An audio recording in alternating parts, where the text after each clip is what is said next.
Welcome back to another episode.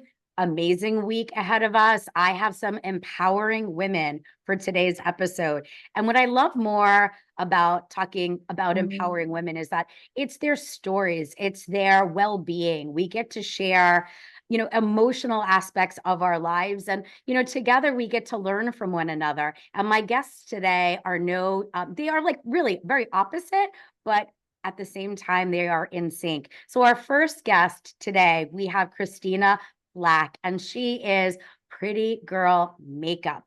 So Christina, I am going to deep dive right in. Okay. Are you ready? Okay, let's do it. Good morning. Thank you for having me on today. Of course. So let's talk about something personal with myself. Okay. Okay. Makeup. So you probably have some of the most fantastic women that come to you. I know that you do a lot of celebrity and you do a lot with the makeup, and you have such an amazing story. But if I was your client, what would you recommend to me about starting to learn the beauty of, I want to say maybe starting with products? Okay. Well, first thing I would start with is skin. I think taking care of your skin is super important. And I speak a lot about beauty from the inside out. And what that means is, what are you eating? What are you drinking? Are you getting exercise? Are you getting enough sleep, which is key to everything? They don't call it beauty sleep for nothing. It's real. Um, and so from there, I think taking care of your skin is super important. You need vitamin C. You can use retin A for anti-aging. Sunscreen is key to keeping your skin protected. Now, if we're going to jump on over to the makeup area, I like to keep it simple. I like to make people look like the best versions of themselves. So I'm looking at your beautiful face right now. You look extraordinary with no makeup. I hate you. Um, but the big thing, 52. So people go, "Oh my God, how old are you?" I'm like, 52. They go, "Oh, so what do you use?" I'm like, "I don't, I don't." oh And my gosh. for me, having you as a guest it's great because it allows me to ask questions that I normally don't give people the time to have conversation with me about. Right. So I would probably go to the first thing that I start with is some concealer underneath the eye, on the eyelid, some eyeshadow, a little eyeliner, top and bottom. You can put a little eyeshadow on the top of the eyeliner, fill in the brows, some mascara, cheek, lip, and you're done. It doesn't have to be a big production. It just needs to make you feel, it's like we're all such visual people, and we don't realize, like, when we look in the mirror and we look exhausted, like most people feel because we're so busy, which we can talk about later because that's my other show. It's, for me, I just like to have a little bit of eye makeup on just so I don't feel like I look so tired, because when I look in the mirror and I look so tired, it makes me even feel more tired. So it just makes me feel a lot better. I don't want to be focusing on, when I'm doing a show, the dark circles under my eyes. Also, who is going to listen to me if I look like a disheveled mess, if I'm talking about beauty and wellness when I look like a disheveled mess? So that's part of it. But I think, I've had instances. I worked with a teenager a few years ago named Ivy, who was just lovely. And she wanted to learn how to just do basic makeup. I taught her about selecting the right foundation, just filling in the brows, doing a little eye makeup. And 2 weeks after, we had this, and we also spoke about, what do you want to be? Dream big. What exciting things do you want to do with your life? You have so many opportunities. And she called me and said, I felt so good about myself after we had that consultation.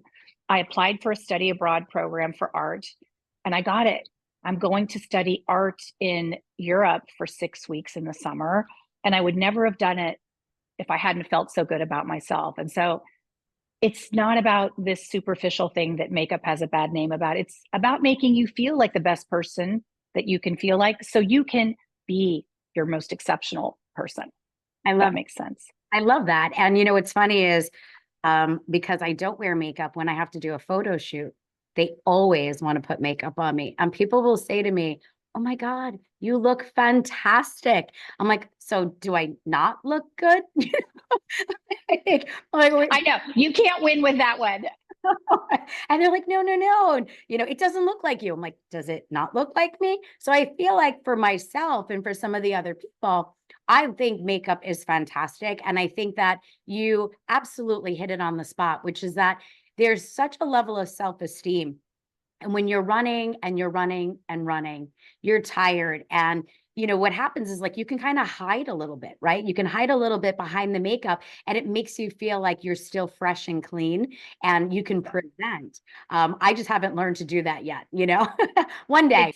It's one of these days we'll do that. It's really, it doesn't have to be a big thing. And honestly, it's about how you feel good about yourself, how you internalize what makes you feel confident and good. And also another thing, like when I have a client like you that doesn't wear a lot of makeup with a photo shoot, I'm really sensitive to that because if they're, and this is a huge thing with people that I work with that are on TV, if I make them look so drastically different than what they're accustomed to, it's distracting. And then again, they're not going to be able to focus on what they need to be speaking about. They're just looking in the camera or on the Zoom like, I don't look like me, and they're distracted. So I'm really sensitive to people that are, don't like a lot, for them to look like the best version of themselves without feeling like a totally entirely different person. So that's a big thing to being a makeup artist. It's not about what I think looks best. It's about making sure the client looks and feels like the best version of themselves. And that is really important. One of the things that I hear a lot is, I work in finance and I talk to clients all the time. And sometimes they're going through financial disruption.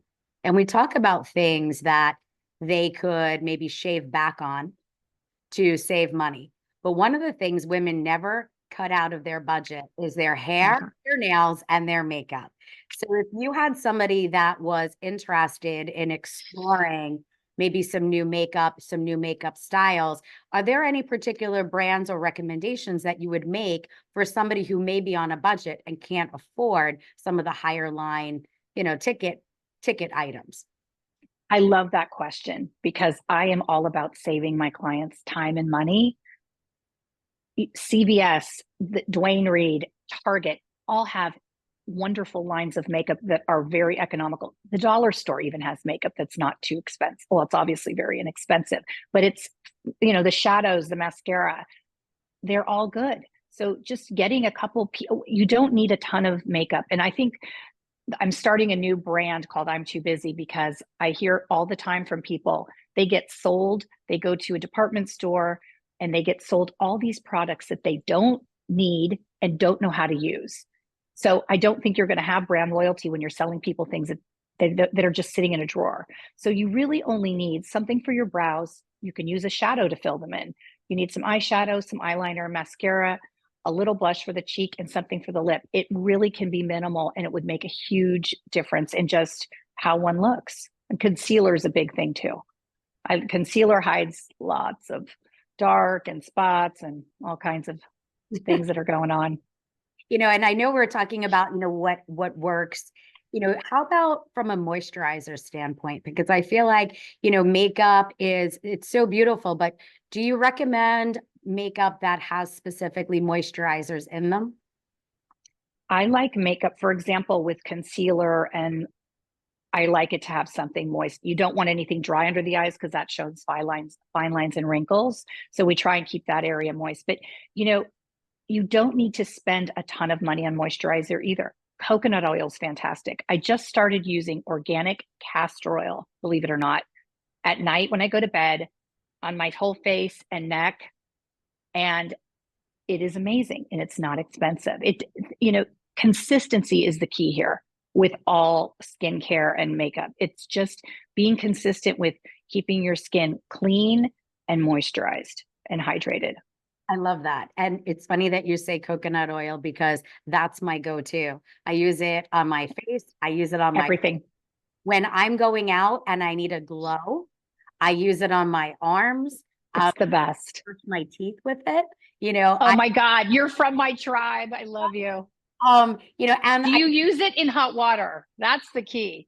I put it in coffee. Good girl. Very good. So good for you. Yes. It is so amazing for it helps flush out all the toxins and yuck. It tastes good. It's good for hydrating. People are typically dehydrated.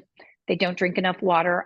I really encourage people, plan ahead with your day. And I know it's hard, but waking up, I've had this conversation with our dear friend Dennis about waking up an hour or two earlier and how much you can get done with that extra time.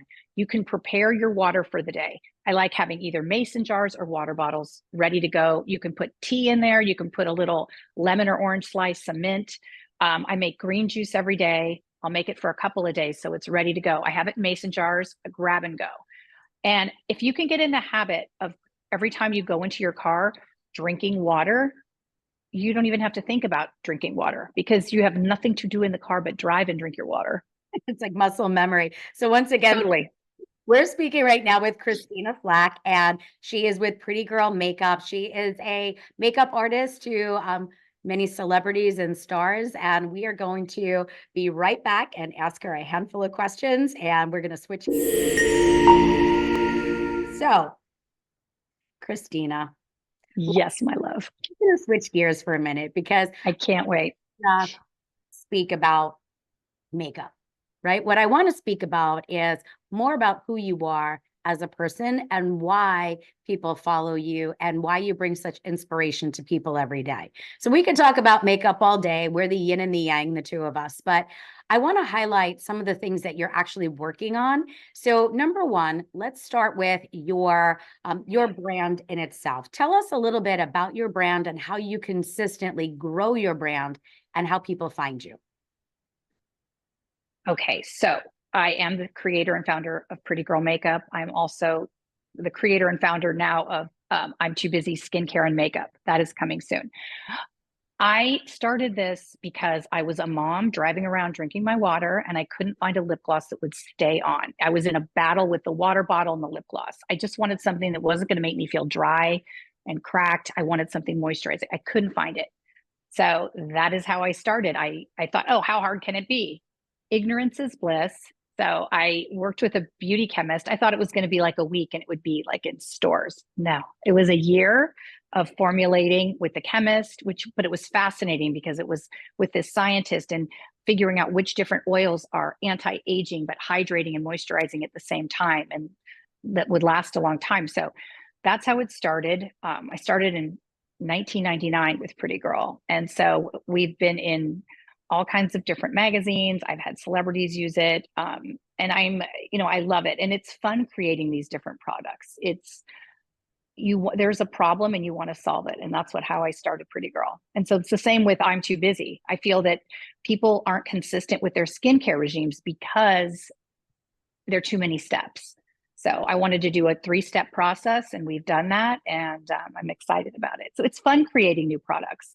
I'm also a beauty expert on NBC on California Live. And that's super fun. I do it a couple times a month. And I also have my show, I'm Too Busy. I do once a week and you're going to be a guest today. So I'm super excited.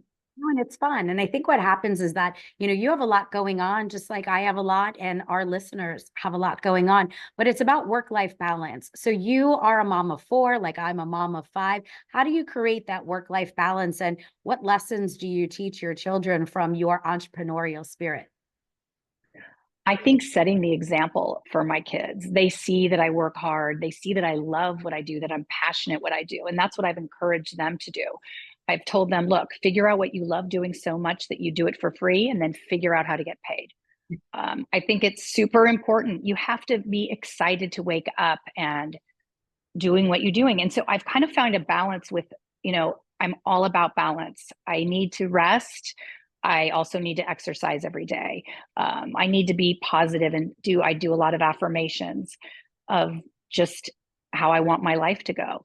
And I think having all these different parts of my life, it never gets stale to me. I think being an entrepreneur, you have to be okay with the uncertainty of it. As a makeup artist, I never know when I'm going to work again. So that's why plan B is always, and not plan, it's plan A, B.